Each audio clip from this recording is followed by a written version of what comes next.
that's a crazy thing to do without fire.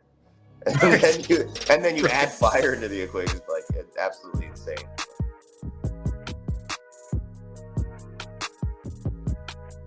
What's going on, everybody? Zack Heydorn here with the Takedown on SI, and a very special guest right off the heels of Blood and Guts on AEW Dynamite from the Death Riders, Wheeler Yuta. Wheeler, great to have you on the show. How is your body holding up after Wednesday? Yeah, thank you for having me. I'm a little sore. My neck's a little sore from, the J Driller on top of the cage. But other than that, no one makes it out of Blood and Guts unscathed, that's for sure. But I definitely feel better than Darby Allin. So give fans a sense of like what it's like standing on top of the Blood and Guts cage. Because, I mean, not only are you high up, but, at one point it looked like you and Mark Briscoe were literally going to trip and fall off the top of that thing. Yeah, I mean, it's scary up there. I don't have any verification for this, but I think we have the tallest steel cage ever. It's so tall, especially the Blood and Guts one. So climbing up, climbing down is it's pretty scary. It's pretty scary being up there. But I'm not averse to it. This is my third time doing it, so I know what to expect. But every time you are standing at the bottom of it and you're looking up, you're like, oh boy, here we go. And yeah, it's definitely super tall. It's really hard up there. There's this one section especially, it's this grate. You can kind of see it if you look. And luckily that's not where I got pile driven. I mean, I still got pile driven on chairs and the top of a cage, so that still sucked. But I avoided that grate, which last time I was in Blood and Guts, Matt Jackson, Northern Lights suplexed me on a bunch. So there's no good part of the cage to land on. That's for sure. But do you have to raise your hand and be like, you know what, guys, I'll go up there. I'll go up there. Or is it like, Wheeler, can you do this for us, please? And you do begrudgingly do that spot? I mean, every time we've had the cage, they'll bring it down to make sure that they can, get it up and down from the ceiling earlier in the day. And every time they do that, I always am climbing it before the show. So I think that's sort of how I always wind up in it. I always wind up on top of it is, they see me up there and they're like, oh, all right. He's cool with it. Yeah. But yeah, getting up and down is pretty scary, but I've become accustomed to, I just do it once at least before the show so that if the opportunity arises and I got to get up there during the match, I'm not afraid. So there you go. You've done this, you mentioned 3 times. How did this one compare? Because I felt watching it, you guys, there's been a long rivalry with you and Death Riders and Darby Allin, the conglomeration, and finally, came to a head in this. Did this feel different than other previous matches, or how did it stack up as far as you're concerned? Yeah, I think that this was one of our most unique Blood and Guts events. This is the first time there's ever been 2 in one night.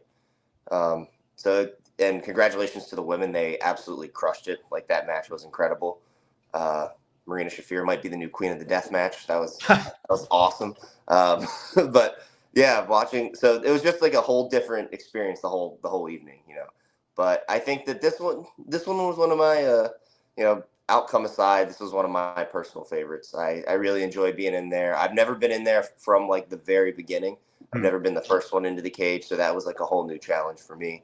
But yeah, it's all guys that I've wrestled a bunch, so being able to be in there and work together as a unit as the Death Riders, we felt like there was a lot less unknown, I guess, this time, because we knew exactly what the strategy should be, what the game plan should be, because we've done it twice already. Do you guys, with there being a second Blood and Guts match on the same show within the same 2.5 hours or 2 hours, does that when you guys you're talking about the match, you're out there, is there a competitive feeling behind that of well, man, okay, now we got to up our game even more because there's another one that people are going to directly compare with mine?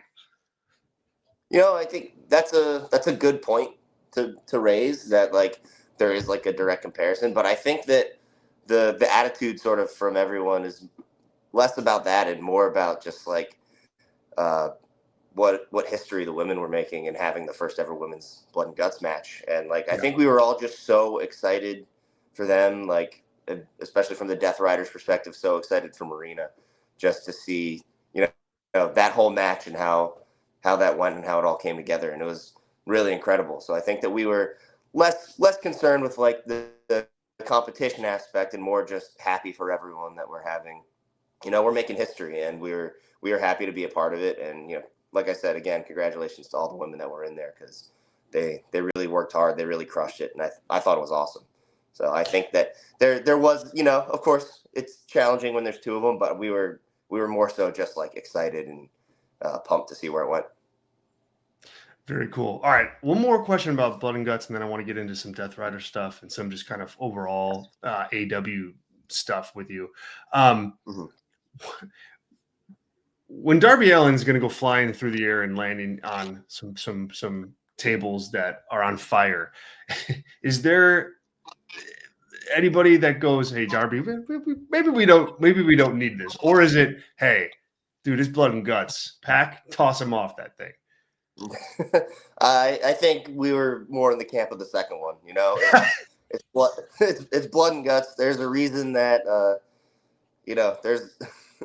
there's a reason that it came to that kind of match. Yeah. Is all of the things that we've done in the past and all of the things that the Death Riders do to try to get the advantage and things like that. So I think at this point we were like, yeah, let's just go for it. Let's throw them through some fire. And it was crazy, that's for sure. It was great. It was, one of those kind of breathtaking moments, just like you up top there, of like, he's not actually going to throw him off this, is he? And then there he goes.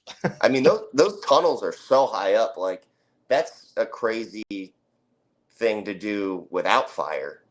And Right. then you Right. add fire into the equation. Like, it's absolutely insane. But yeah.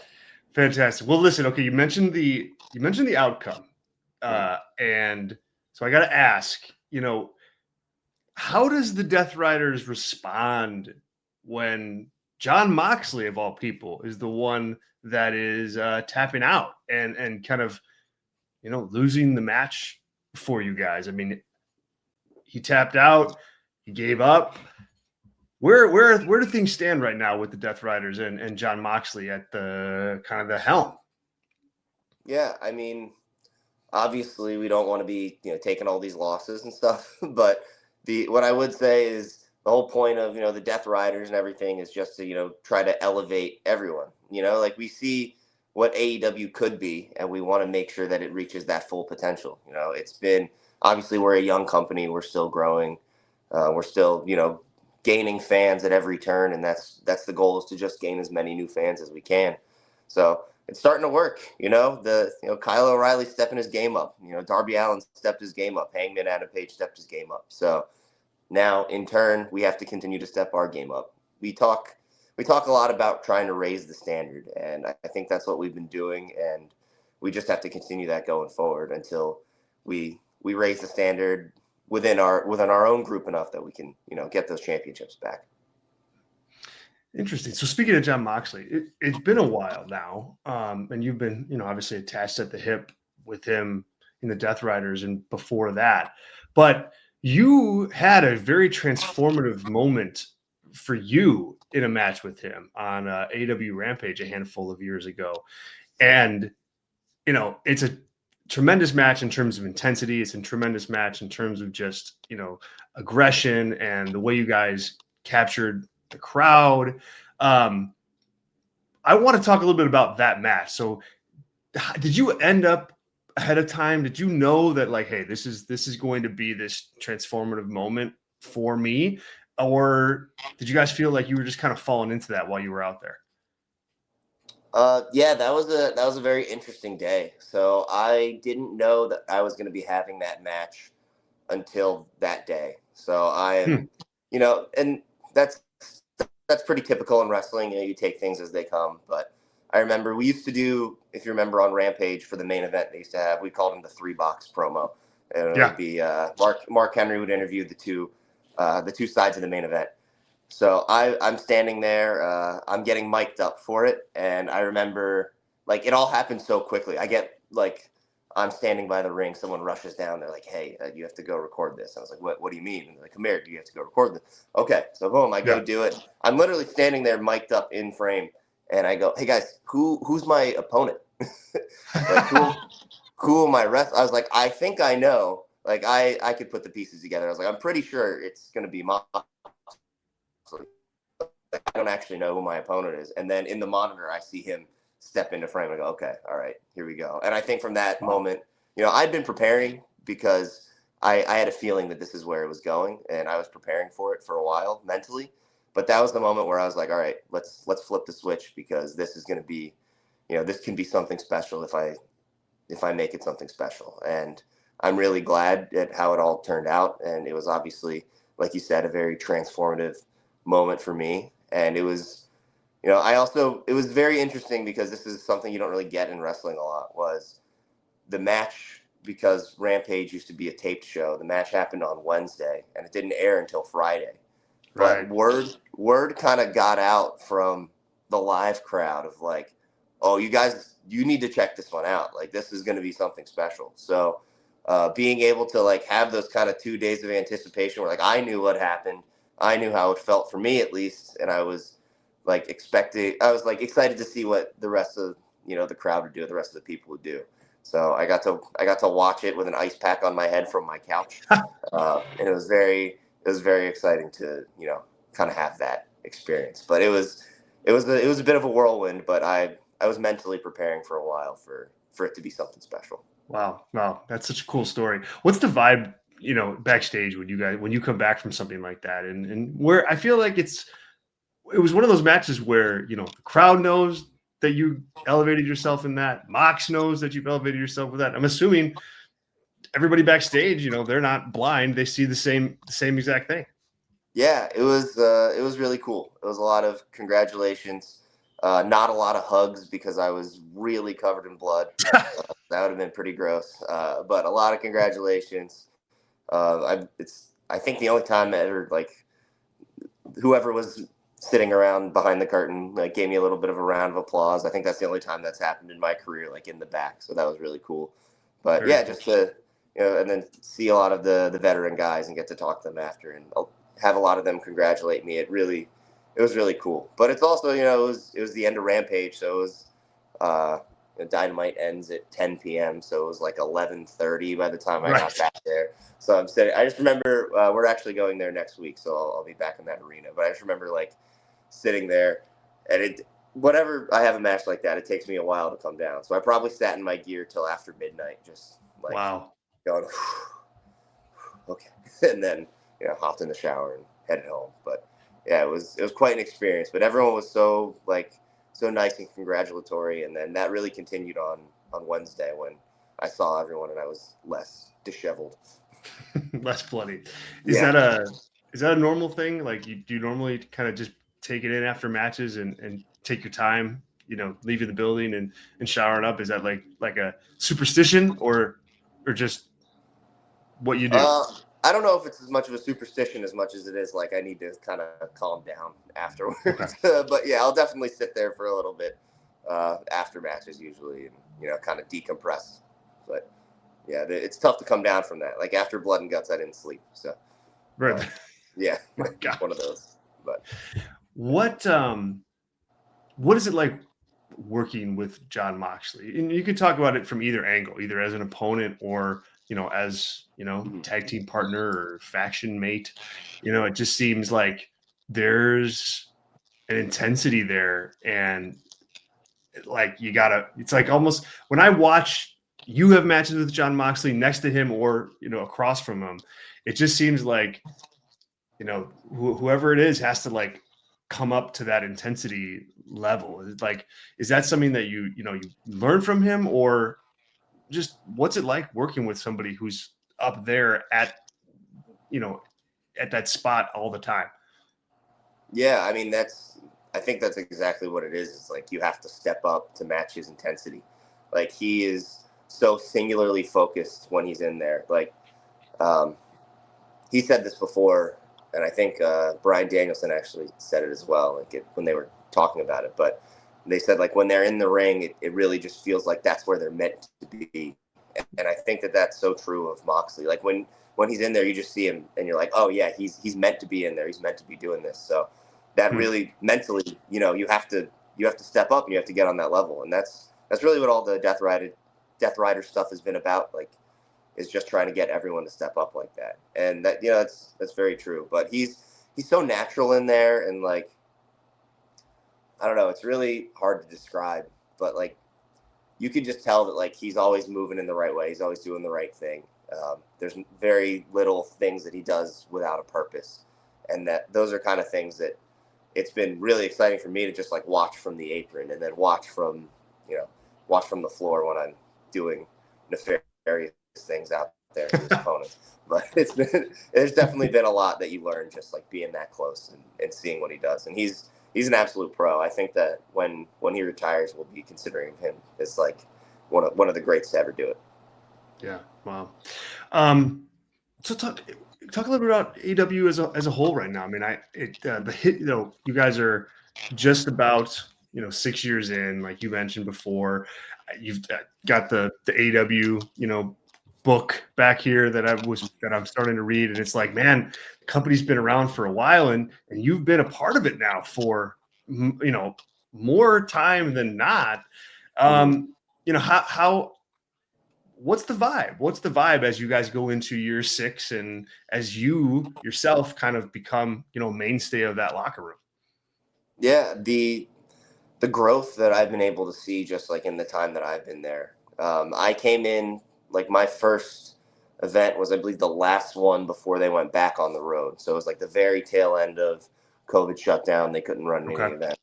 And then so I was able to see, obviously I, was friends with Orange Cassidy and Chuck Taylor. So I would hear from them like what all the pandemic tapings were like. And then I got to experience one of them.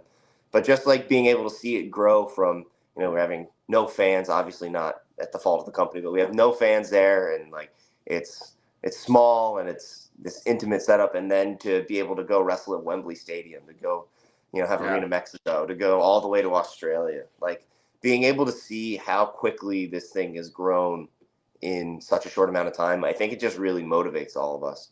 I think the whole locker room is really excited to see, how far we can take everything and how many new fans we can bring in. But I think morale's pretty high. I think we're all very excited with how this past year has been. Like it's been incredible. We had All In at Globe Life Stadium, and that was another incredible moment for the company. So I think that the morale is pretty high, but our main focus is just to draw in as many new fans as we can.